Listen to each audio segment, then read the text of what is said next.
Hello, this is Thomas, K4SWL. If you're new here, I like to do real-time, real-life amateur radio field activation videos. And today, I'm not actually doing an activation video. I will a little bit later on. I'm just taking a little stroll before I do my activation. And I've decided to do one of my hike and talk sessions. I haven't done one of those in a long time. And basically all it is me hiking, well, actually this time walking. And I'd like to cover a topic that is on my mind that's a little difficult to cover in a blog post or you're replying in an email for someone. And normally I do these things on a proper hiking trail, but today, unfortunately, I've had to go to a funeral on the other side of the state of a really dear friend, and I'm driving back home to my QTH this morning, and stopped off here at Tuttle Educational State Forest to do a little activation, clear my head, and also do just a nice little walk. Hopefully I won't cough or anything too much. I'll probably be clearing my throat a fair amount because I'm just getting over some kind of upper respiratory thing. Not COVID, at least not according to the test. It wasn't COVID. And this is really the first time I've been out doing any kind of walking or hiking here for a bit. Today, so if you haven't been on one of my hike and talk sessions with me, first of all, thank you for coming along for the ride. How these things work, this is really completely unscripted. I don't have an outline. I haven't really thought this through. I'm talking off the top of my head. So I'll probably forget some really good points I should have made once I've done this video. And if I do that, I may leave something in the comments below. I'll probably also make a little post on qrpeer.com. Check for the link in the description below. Maybe bring up a few extra points. I always welcome your comments. Because like I said, I'm sure I'll leave something out of this. So today what I'd like to talk about, and really, I can't think of a better way to describe this. What I'd like to talk about are the doldrums that almost everyone hits when they're learning CW. And what I mean by doldrums, you could call it like a lull in your path to learning CW, like where you've maybe plateaued a little bit and you just feel like things aren't progressing the way they should. Or you're frustrated, you feel like, CW is just getting more difficult to learn, or you're not learning quickly enough, or you feel like you've reached a barrier. A lot of people just feel like it's a barrier.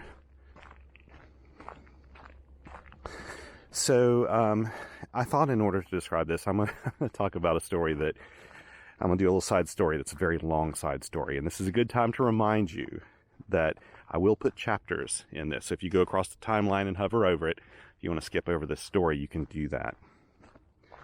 But kind of how I like to do these things is not to try to edit them. I don't edit anything I do really anyway. So that's my way of editing. It's just giving you the option to skip over it.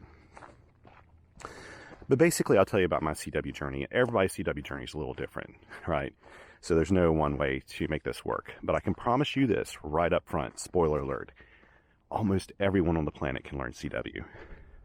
It was designed to be an accessible mode of communication. So stick with me, and I promise you, we'll get you through the doldrums if you hit them. So when I first was licensed, it was in 1997.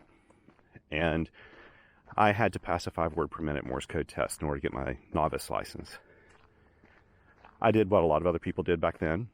I went to my Radio Shack, picked up good old Gordon West's novice practice test material, which included a book with all the questions and answers and theory and everything in it. And also, it also included 2 cassette tapes that taught you 5 words per minute CW. I mean, enough CW to pass 5 words per minute, which is probably closer to about 7 or 8 words a minute that it would teach you. I passed my novice, and I put the cassettes aside. After I passed my novice and my tech and got my tech plus, and then later my general, which actually didn't require it used to require 13 word per minute tests, and just literally like right before I took my general, they did away with that, and so I didn't have to take the 13 word per minute test, even though I'd started studying for it. And I didn't practice a lot of CW. I was traveling at the time, lived in Europe most of that time then.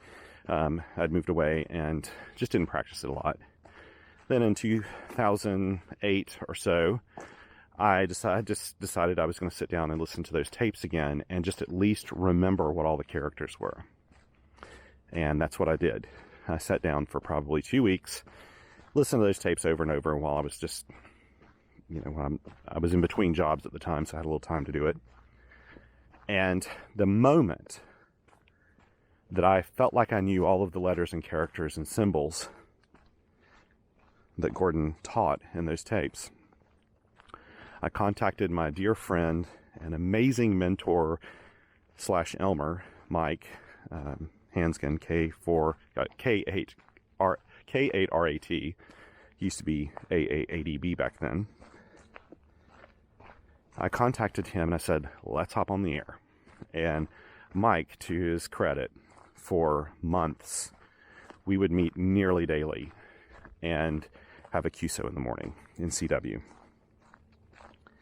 And I brought my speed up, Mike brought my speed up probably to about 13 words a minute or so. And then my life changed again. We started building a house, which I was very much involved in, hands-on myself. And it took me away from the key and pretty much everything amateur radio for nearly 2 years. And I just did some sporadic contacts in that time. And then after we moved into our house and I put up an antenna and everything, I just didn't, I didn't use a lot of CW. I think it still kind of intimidated me or something. I felt comfortable talking to Mike in CW and rag chewing, but I felt like, just some anonymous person. I didn't know if my skills were up there, and I just avoided it. I would still do CW though. I've been doing radio reviews for a long time, and evaluations and beta testing and alpha testing and all that. And part of that is you have to try all the modes. And so I would do CW and make a couple of contacts, some random contacts, usually short ones, just to check out keying and all that. Ask for a report on my tone. But it really wasn't until Parks on the Air in 2020 that I decided to really use it on park activations and summit activations and those things. I was really intimidated by it, if I'm being honest. I thought, gosh, I don't know if I know this, if I can handle pileups, if I can do this or that. When I hear people say that to me, I'm like, yeah, hey, I've been there.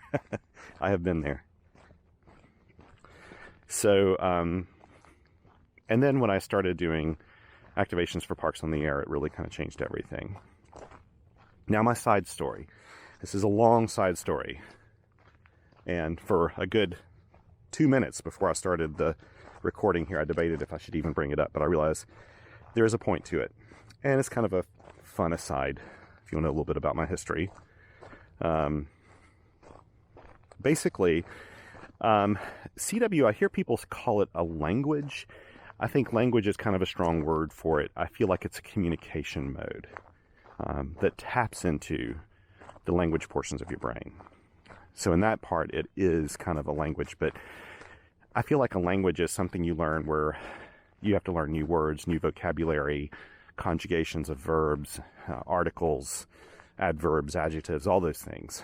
And CW is not that, right? Like, we use our own language when we use CW. I use English.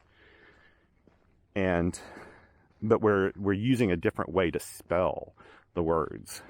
But it does tap into those portions of your brain that work with language.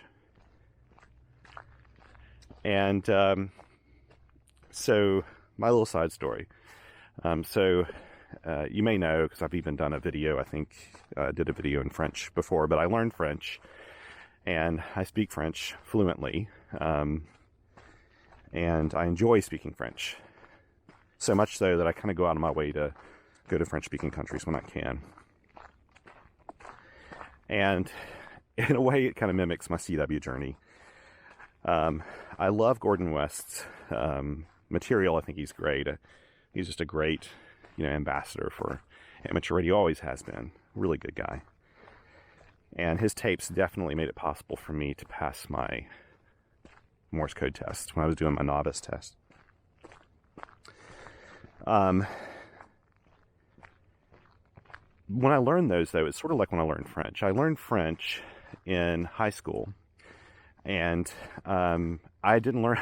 Well, no, it's not a good analogy, because I didn't really learn French very well in high school. In high school, we learned it from textbooks. We didn't do a lot of speaking, and they used English grammar, which, frankly, if I'm being honest, I didn't understand that well back then. And so they used English grammar to explain things, and it just didn't work for me. I think the whole reason I even took French, I just thought it sounded cool, and I also thought the teacher was really cute in high school. I mean, it's a high school kid, right? And she was an amazing teacher, actually. And I kind of passed that with the skin of my teeth. My last term in high school. I'm pretty sure if we'd have gone on, if I'd had another term, I probably would have failed it at the rate I was going. But fortunately, it worked out. I made it out of there. And I was determined when I got to college, I changed my degree I did a music major degree for 1 year, and then changed my degree course into international business. I wasn't really interested in business per se, but I was really interested in the international part. And so I did an international business degree, which was brand new at my university. One of the components... Oh, and by the way, I don't know if I mentioned this, the reason why I'm not actually hiking is, as you can probably see, the ground's kind of wet. And I've got these shoes. I didn't bring my hiking boots along with me, and I know good and well I'll slip slide the whole way with these things on. So that's the reason I'm taking this gravel path. But so yeah, where was I when I was talking about our French class? So when I got into the international business program, they had a very heavy language component to it, and I liked that. I decided to stick with French, with a little goal that I'd go back and speak to my French teacher in high school in French at some point. And so I took, in order to alleviate 2 or 3 years of language courses, I opted for their intensive course, which is an immersion course. This course is very, very much very effective for me. Uses conversation more than writing and stuff. You still did writing. 2 hours a day, 5 days a week. In the class, you never spoke English, ever. My professor, I'm still friends with her today. She's a dear family friend now. I still, to this day, don't speak to her in English. And so, anyway, it worked for me. I learned conversational French in that course over the course of a year. Then I decided to kind of maybe get to the next level. I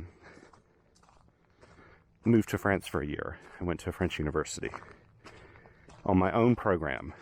I did it with the idea that I could transfer some of my language credits back to my home university in the States, because I was under the impression that would work,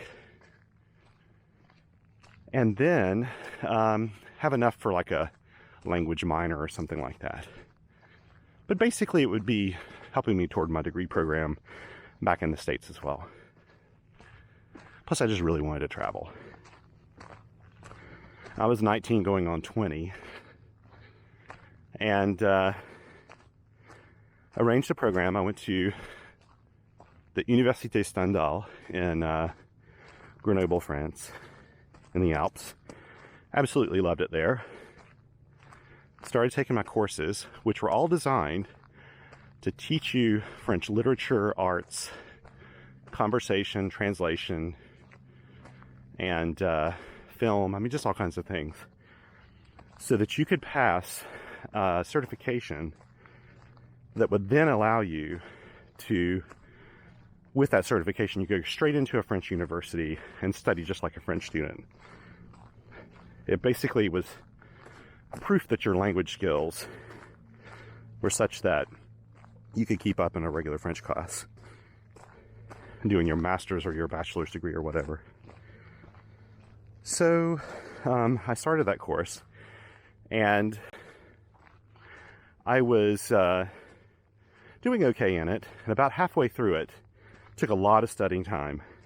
I had to read some super boring books, and then I found out through my university back home that my credits weren't actually going to transfer after all.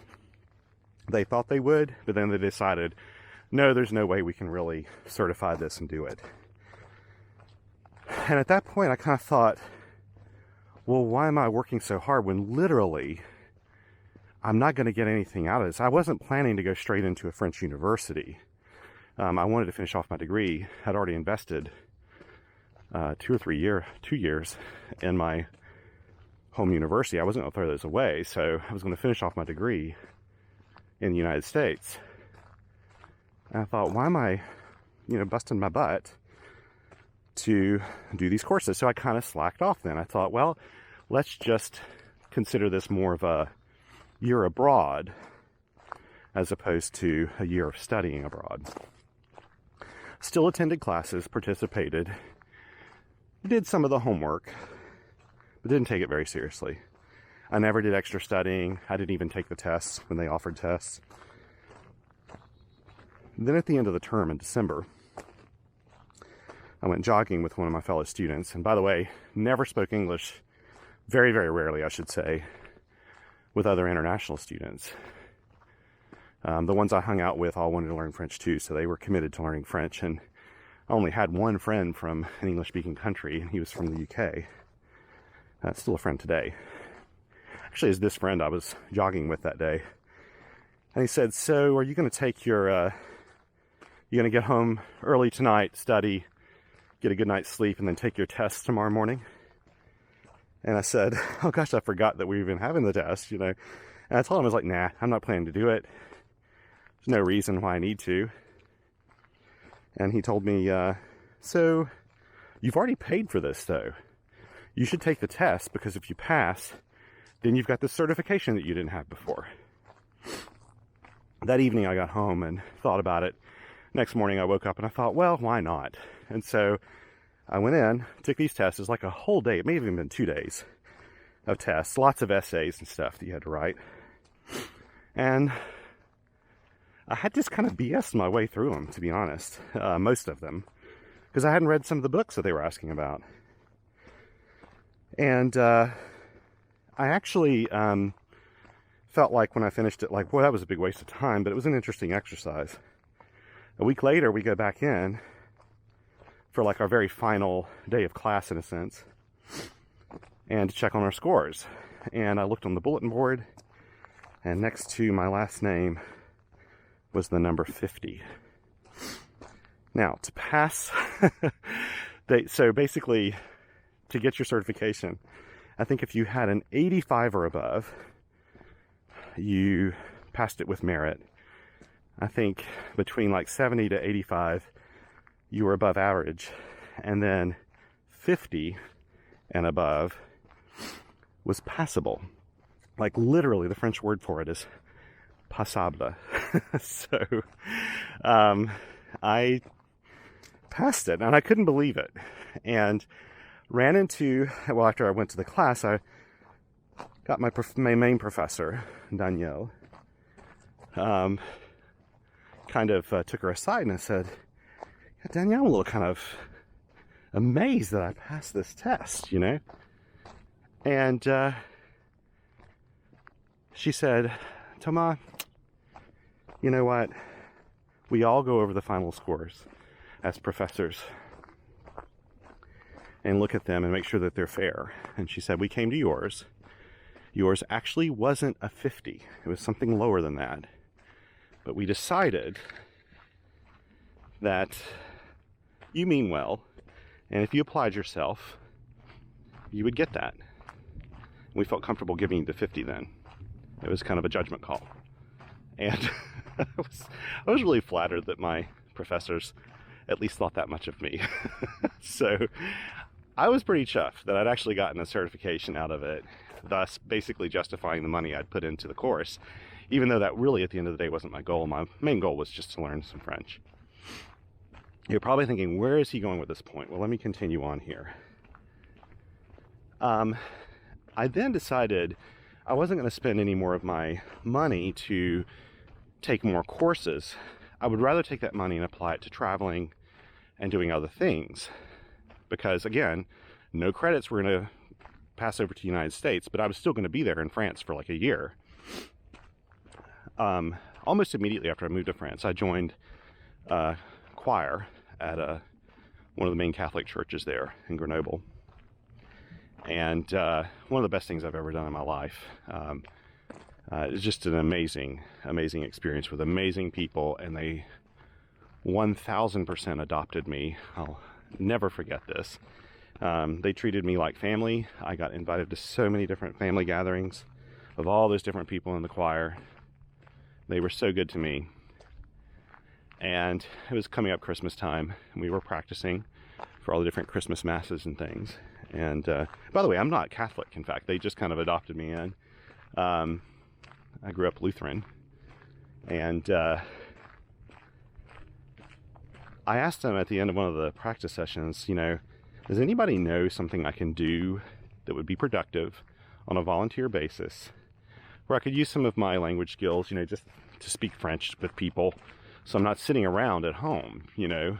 And one of the older members of the choir, who was super nice, he came over to me and said, Thomas, let me make some phone calls. And he did, and then he called the home where I was living a few days later, and he said, I'd like you to meet me over at the church, you know, at such and such time. I'm going to take you somewhere. I want you to see if this is a place that you would enjoy volunteering. He said, I think it would be very meaningful to you. And I said, okay. So I met up with him, and he took me to a convent. And it was a convent in town where they basically had housing for, is basically a rest home for people who couldn't afford, you know, private nursing care. And of course it was a convent, so it was run by nuns. I'd never met a nun in my life. And they greeted me with open arms. They were really kind to me. And again, never can express the gratitude I have for that experience, ever. And they basically said, hey, we could use some help with logistical things here, like moving things from here to there in this big convent, this beautiful convent. And also just being there with some of the residents. I said, because, you know, the truth is, a lot of these residents, you know, other than just the sporadic family visits, they don't have a lot of extra stimulus coming in from outside other than themselves, you know. And so I agreed to do that. And because I thought, hey, it'd be my pleasure. I've always enjoyed talking with people a lot older than me because I feel like there's so much you can learn from people. And so I did that. I would help them move the odd mattress from this room to that room, move beds, help them with a few extra chores around the convent. And in turn, you know, the only thing that they really kind of paid me with was food and wine. So I would eat lunch or dinner there, and the nuns always made sure I had wine with the meal. I mean, everybody else did too. It was just kind of obligatory in France. And so I was, you know, well fed and enjoying my time there. And I would sit down with different people almost every day, and sometimes regulars I'd sit with. I still remember some of them, and just talk to them as we ate and that sort of thing. It was really fun. I did that for a few months, and on, you know, nearly a daily basis throughout the week. And then I realized, you know, hey, it's coming close to the end of my year in France, and there's just a few months left, and they were getting ready to have another term for some of the courses at the university. And I thought, you know, I need to maybe really make another effort to just learn as much French as I possibly can before I head back to the United States. And so I went back to the university, and on one of the registration days, and I very fortunately ran into my previous professor, Danielle, my main professor. And she saw me and she gave me a hug, and she just looked at me and she said, "Thomas, I didn't even know if you were still, in France." And I said, "Yeah, actually, I told her, I said, I've been here, I just haven't been taking courses, but I've come back to the university today because I would like to see if there's maybe an intensive course or something that I could qualify for just to up my French skills before I head back to the States. One last big push to learn French before I head back to the States." And she was kind of looking at me sort of, glassy-eyed or something, and like I had just walked off of a spaceship, and she said, "Thomas, you sound like a completely different person. Your French skills are just like through the roof right now." She said, "Your inflection, you're fluid, it's amazing. You sound like a different guy." And I told her, I was like, "Well, I don't know what I've done." She said, what have you been doing?" And I said, "I've been doing nothing other than just, hanging at this convent." And she knew about the convent. And I said, and, singing in the choir and doing things like that. I didn't take any courses or anything. I've been reading Tan books. That's about it. And she was just like thrown, really blown away. And she started asking me questions. And I realized that she was even easier to understand than she was before. And all of this to say, and by the way, I placed in their highest level intensive course, the highest level one. And all of this to say that your brain is working on language, in the language portion of your brain. Your brain is working to learn communications methods all the time, even if you don't want it to. It's just going to be doing that. And this is the same in CW. I'm not a neuroscientist or anything. I don't even play one on TV. But my feeling is that, I've never walked this road, and this is actually a really nice walk. Sorry, I was trying to figure out which way I should go. I'm gonna go down this way.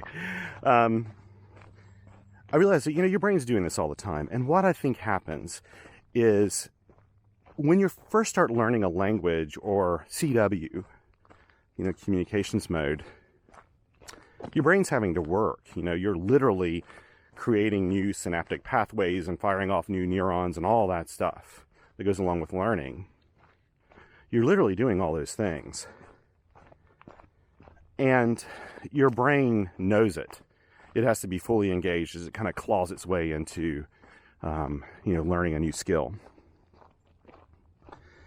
Once you've been doing it a while, your brain sort of gets kind of comfortable with it. And when that happens, you're not as kind of cognizant or aware that you're learning. And this happened to me in CW, I can tell you now. I felt like I couldn't do anything faster than 13 words a minute. And I can't tell you how many people, I wish I could just have it abolished, but people would talk about, the 13 word per minute barrier. 13 word per minute barrier comes from really how you learn CW. And it's not really a barrier because you can get beyond that barrier. You can break that down very quickly. You just have to, first of all, agree that it doesn't really exist. It's just all in your head. Because you'll eventually plow through that. But your brain gets comfortable with it, and you feel like you're not making progress, when, in fact, you actually are. It may not be at the same kind of pace or cadence that you were doing it before, but you're still learning. And it reminds me that one time I was at a club meeting, and there's a very well-noted DXer, Carl, who actually used to be the editor of DX magazine. I can't remember his call now. He's been Silent Key for quite a few years now. But I remember sitting across from him one day, and I asked him, I said, how can I improve my CW skills? And he said, the number one thing I can tell you is just to have it in the background all the time.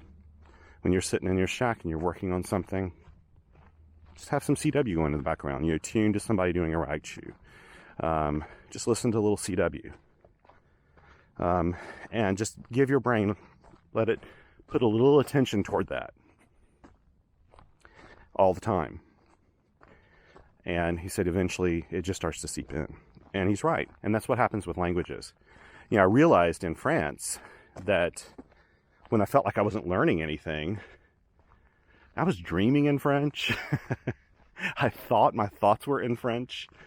I was fully immersed in it. And that happens when you do that. When you're in that situation, there are a lot of people here that are subscribers to the channel that are bilingual and fluent in other languages.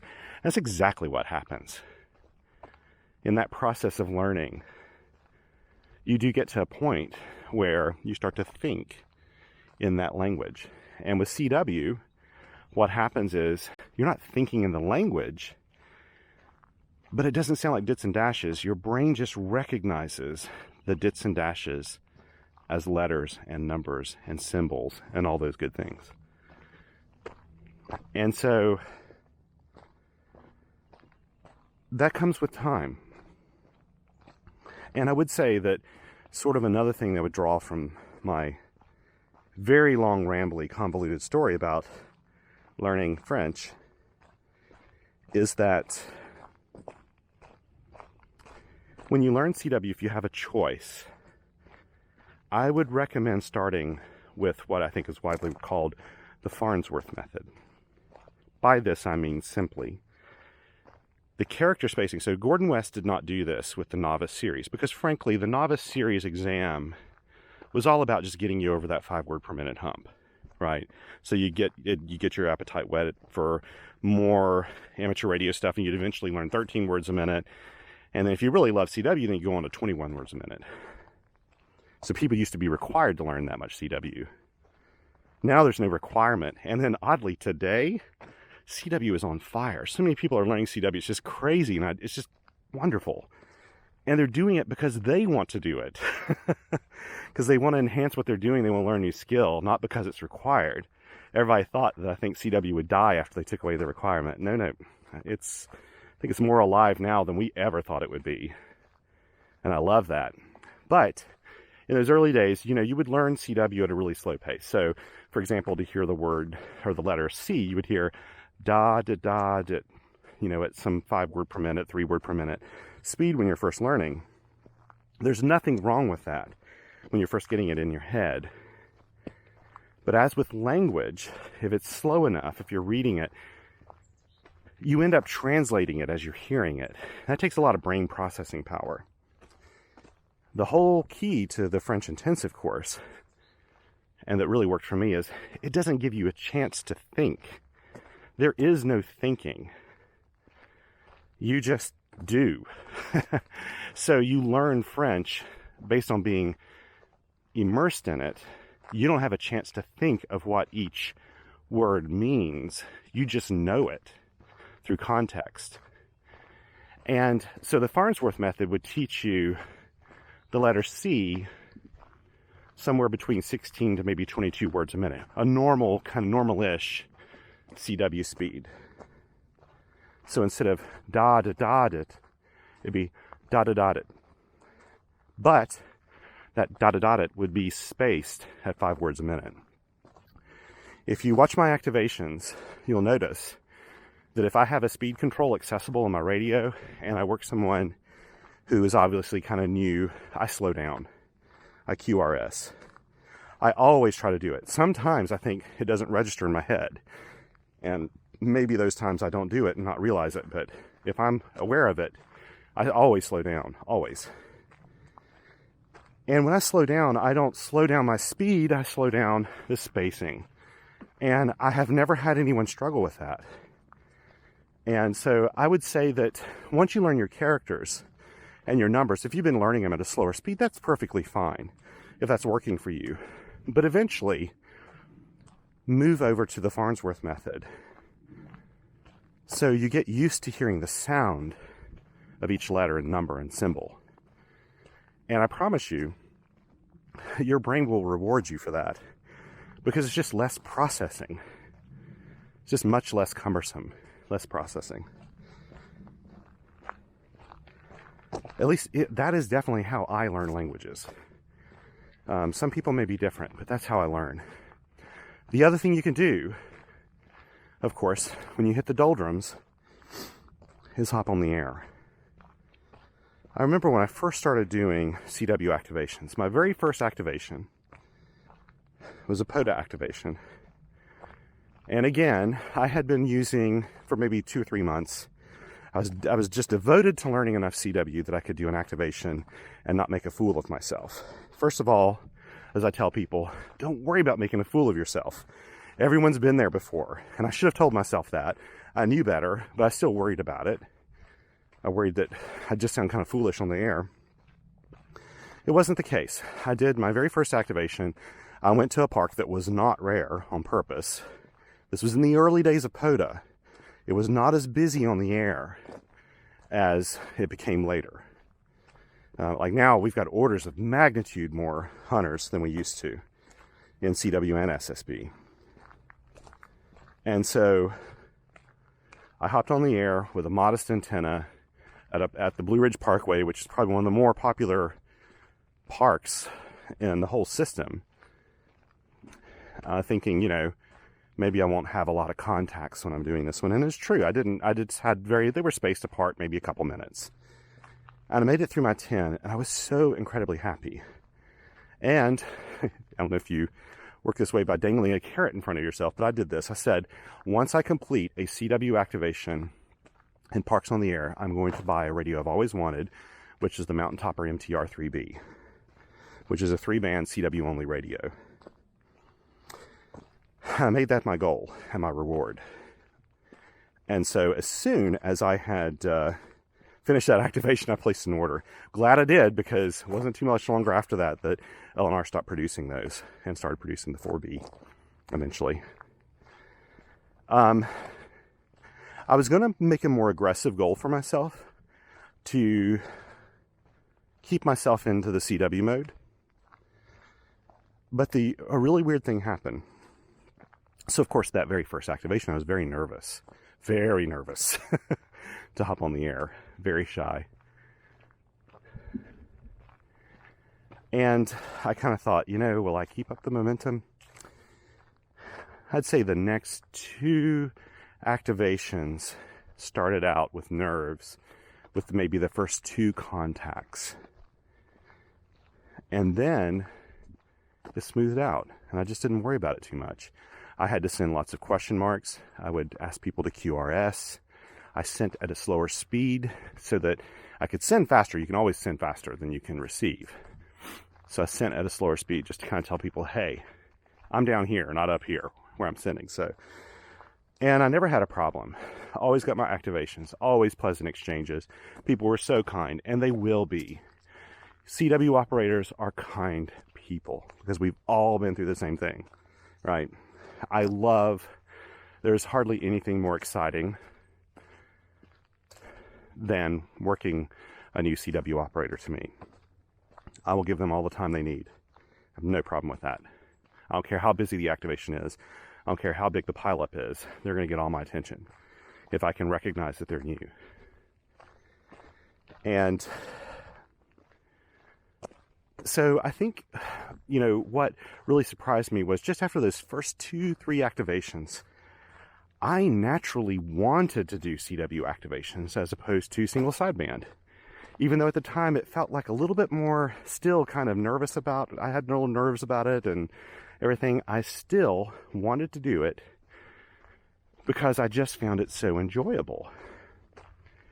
And I never felt like my CW skills were getting any better. I really didn't. And I think it was maybe a year ago, one of my subscribers reached out and said, Thomas, I was just looking at one of your earlier videos, and I'm looking at your video you just produced, and golly, man, your CW skills have gotten a lot better. And I went back and looked at one of my early ones, and they were right in that my interpretation got a lot better. I didn't have to send as many question marks. I was picking the calls out of bigger pileups. All those things. Those things come with time because your brain just does it whether if you want it to or not. So here is the summary of this whole thing. I'll eventually have to end my hike. I don't know when. The summary of the whole thing here is the doldrums happen to everyone. It's almost impossible not to hit that when you're learning something new, especially a communications mode or a language. Those doldrums happen. Expect it. Know that it's going to be there. And then you work your way through it by ignoring it and just continuing your practice. Even if you think you're not learning anything and you're not making any progress at all, just keep practicing, keep listening. CW, it's all about listening. It's much less about sending. Your fist comes along much faster than your listening skills with CW. So it's important that you just continue to listen. Every chance you get, every opportunity, listen. If you want some real life experience listening, that's one of my goals with my activation videos, is just to give you this uncut, real life situation of doing CW. So you can listen to it and try to pick the calls out of the pileups in a real life situation. And it's something I wish I would have had when I was learning CW for POTA. The best I had was Moore's Runner, which, by the way, is a fantastic program. Absolutely fantastic for practicing your pileups and stuff. It built my confidence to get on the air. But if you're listening to my videos and you're interpreting much of what I'm interpreting, you're ready to hop on the air. Definitely go out there and start hunting. There's something about actually using CW that is going to increase your ability to interpret CW by orders of magnitude, just so much quicker when you use it. When you start doing POTA activations, ask anybody who's just started doing CW POTA activations, and they'll tell you that getting on the air, putting yourself out there, doing activations is about the fastest way that you can learn CW. You just learn this so much more quickly. So, two things you do: keep pushing on, regardless of what your brain's telling you. Just keep pushing on regardless, because you are actually learning, even though you don't feel like it. And number two, as soon as you can, go ahead and hop on the air. And don't be afraid. Feel those butterflies in your stomach the first time you do it. That's something you kind of look back on very fondly, to be honest. Those initial butterflies. And maybe give yourself a little reward for making it through your first CW activation. Get yourself a key, maybe a little inexpensive CW transceiver, mountain topper, an SW3B, a QCX Mini. Those little transceivers that learning CW opens the door. Learning CW opens the door to all these really inexpensive, highly effective, very efficient, ultra portable radios. And so I would say make yourself the goal of getting one of those if you can afford it, in order to push yourself into doing more CW, because it's just like a nice little dangling carrot. And then I promise you, once you go out with like a radio as big as like the QCX Mini, just this little tiny thing, you string a wire up in a tree and you make contacts all over your continent, you're going to be so hooked on CW you won't know what to do. So that's my advice. And again, sorry for the long rambling hike and talk session here. This is probably the longest one I've ever done. But I feel like it's an important topic, and I have a hard time condensing things like this. I hope you got some amusement with my story in France. That basically my way of learning a language is to drop myself in the middle of it. I don't do well with the books in learning a language. I'm not a linguist. But to this day, I know French. To this day, if I read a French book, I'll dream in French that night. A lot of times. And I love it. I love the French language. I love CW. I still have further to go with my CW skills. I could still learn more. I could probably comfortably do 22, 23 words a minute CW in POTA and SOTA activations if I wanted to. Handling pileups and stuff, I could probably send and receive around that speed without too many problems. In contests and working de-expeditions and stuff, I can go way higher, way faster, because I'm not listening for very much. There's just very little to listen to. There's very little exchange. And I just have to be able to recognize my call sign at super fast speeds that they're sending. But if you put me in a rag chew with somebody I don't know, my brain, my synaptic pathways are kind of wired for POTA and SOTA. So I have to slow it down to like 16, 17 words a minute to do reliable copy, because it's not the interpretation of the letters or words, it's the buffer in my head between the words. So like I'll hear a word, and the next time I'm hearing another word, and it's like my brain drops the previous word and I can't remember what it was. It's hard for me to form sentences. And I need to practice on that a little bit more. And I have been by just listening to some random rag chews when I'm sitting in my shack. So I'm still learning. I'm no CW genius. I've only been doing SOTA and POTA activations in CW for about 2.5 years. That's all. I started in 2020, the summer of 2020. So it's almost exactly 2.5 years from when I did this video. So keep up the faith if you're learning CW. Keep listening. Remind yourself that the doldrums are there for a reason. It's because you're actually learning, not because you're not learning. It's because your brain's getting comfortable with this new communications method. And I promise you, with very, very few exceptions on this planet, you can learn CW, and you can learn it well enough to do park activations, summit activations, DX contacts, rag chewing, everything you want to do. You can do all of that. If you just decide that CW is not for you and you don't care for it, don't worry about it. There's so much to enjoy in the world of amateur radio. So many modes to explore. Come back to it if you feel like it, when you feel like it. And don't pressure yourself into doing things you don't want to do. The people who learn CW are the ones who really want to. And if you want to, I promise you, you will. So I better end this now. I've got to hop back over to the park, deploy a little radio and an antenna. Look at my time right now. Wow, this has been a long session. Deploy my antenna, do a quick park activation, and then head back to the QTH. I've got other things to do today, and I need to get back on the road. Thank you so much for joining me, and hopefully I won't be laughed off of YouTube for this video. This is in the spirit of not editing a thing. You know, I think some people probably find this the type of video that'll put you to sleep, and that's perfectly fine if they do. I just hope maybe some people will resonate with some people, to just let them know they're not alone. This happens to everyone. And just keep up the faith. And I hope to work you on the air someday. It'd be my pleasure to do that. Again, thanks for coming along on this this walk with me in a beautiful forest on a beautiful day. And until next time, 7 3s.